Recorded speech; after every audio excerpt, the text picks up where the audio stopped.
Hello दोस्तों। New class Hindi श्रुतलेख जिसे इमला बोलते हैं। और आज हम द्रव्य एवं ऊर्जा के बारे में समझाएंगे। और कॉपी पेन ले लें और लिखना प्रारंभ कर दें। ठीक है।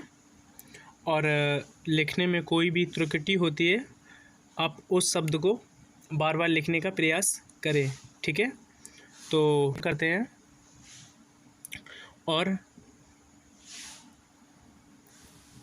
चैनल सब्सक्राइब व लाइक एंड कमेंट। ठीक है। तो क्वेश्चन डालते हैं। द्रव्य एवं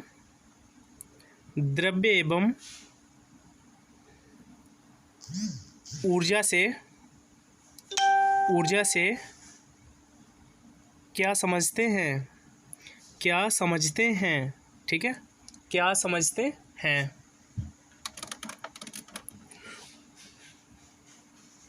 इनकी प्रक्रिया बताइए। इनकी प्रक्रियाएं बताइए। ठीक है। अब क्वेश्चन डाल देंगे, सॉरी आंसर डालेंगे। बॉक्स आया है दुकान से वापस। ठीक है। रख दिया हूँ सेटिंग में। ठीक है। और ये आंसर डालेंगे। द्रव्य कोई भी वस्तु जो स्थान घेरती है तथा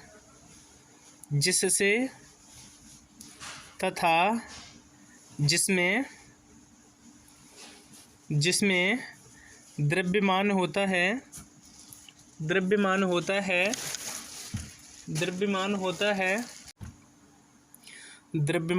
है द्रव्य कहलाती है। उदाहरण मेज कुर्सी तथा दरवाज़ा। तीनों वस्तुएं एक ही द्रव्य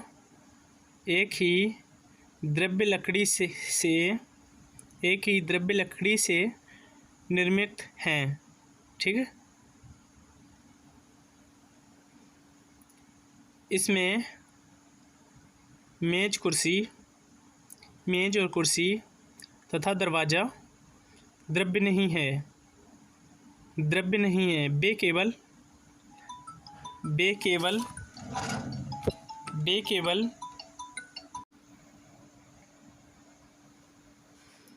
इसमें मेज कुर्सी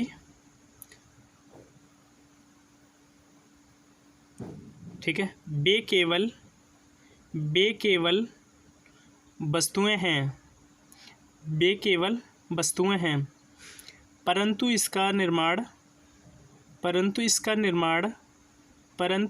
निर्माण करने वाली लकड़ी एक द्रव्य है। द्रव्य के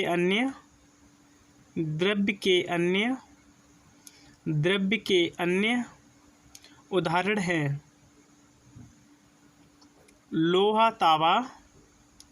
लोहा तावा वायु जल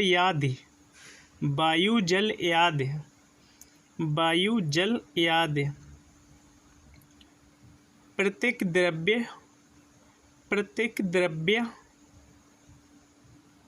परमाणुओं से तथा प्रत्येक परमाणु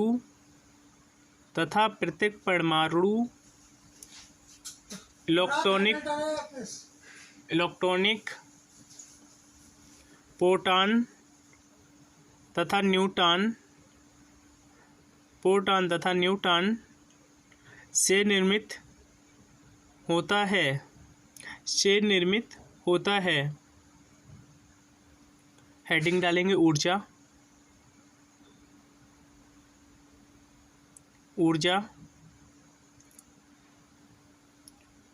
ऊर्जा भौतिक कारक है जिसके द्वारा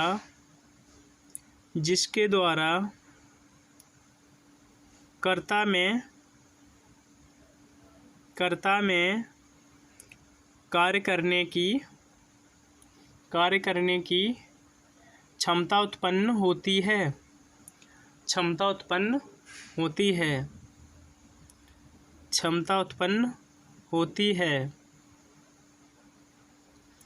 किसी भी कार्य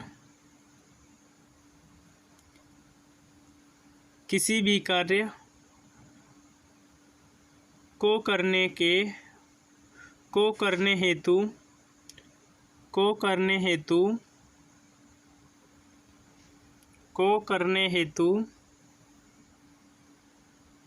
ऊर्जा की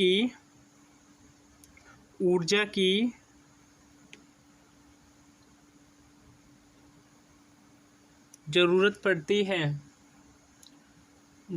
पड़ती है। ऊर्जा द्रव्यात्मक नहीं होती है। ऊर्जा द्रव्यात्मक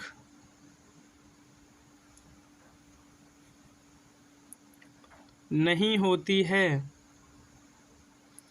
अर्थात इसमें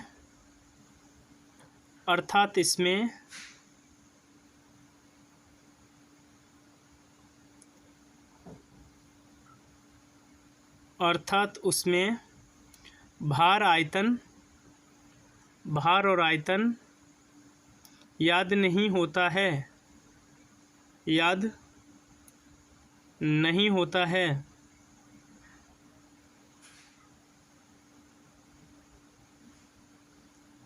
नहीं होता है।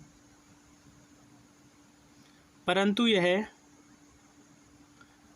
यह अनेक रूपों में पाई जाती है, जैसे ऊष्मा प्रकाश,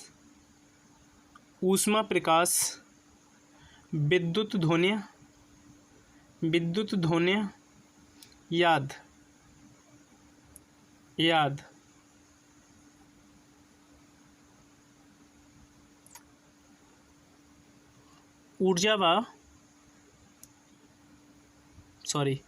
द्रव्यमान व ऊर्जा द्रव्य व ऊर्जा की अन्यान्य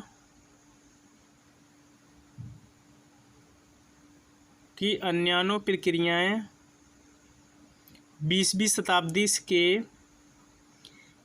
शताब्दी के वैज्ञानिक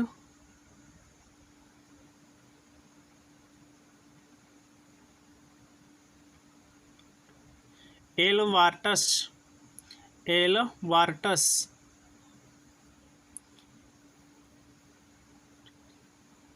आइंस्टाइन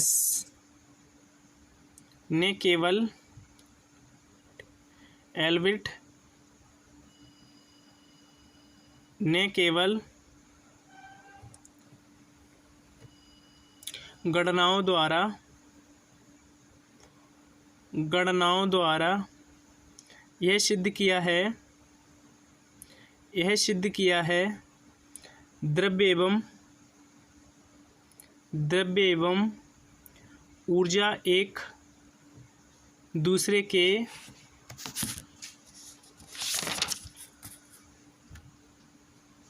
समतुल्य है।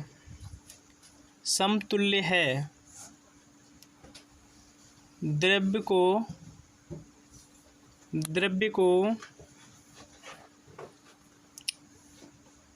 ऊर्जा में और ऊर्जा को द्रव्य में परिवर्तित किया जा सकता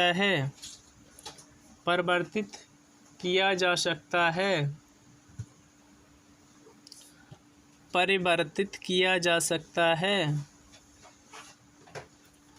अर्थात द्रव्य अर्थात द्रव्य वास्तविक में घनीभूत ऊर्जा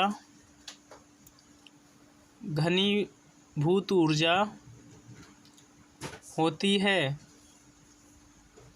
द्रव्य एवं ऊर्जा के एक दूसरे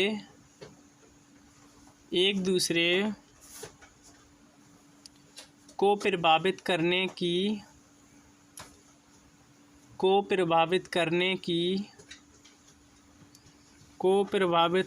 की क्रिया उनके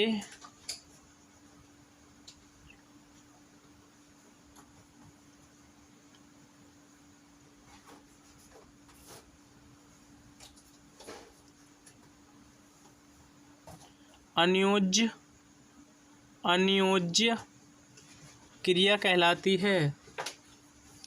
अन्योज्य क्रिया कहलाती है। यदि किसी वस्तु को ऊष्मा ऊर्जा दी जाए तो उसमें अपार हो जाता है, तो उसमें प्रसार हो जाता है। उसका अध्ययन करना ही भौतिक का उद्देश्य होता है। ठीक है, अब मैं पैराग्राफ दे रहा हूँ, आप चेक कर लें। ठीक है।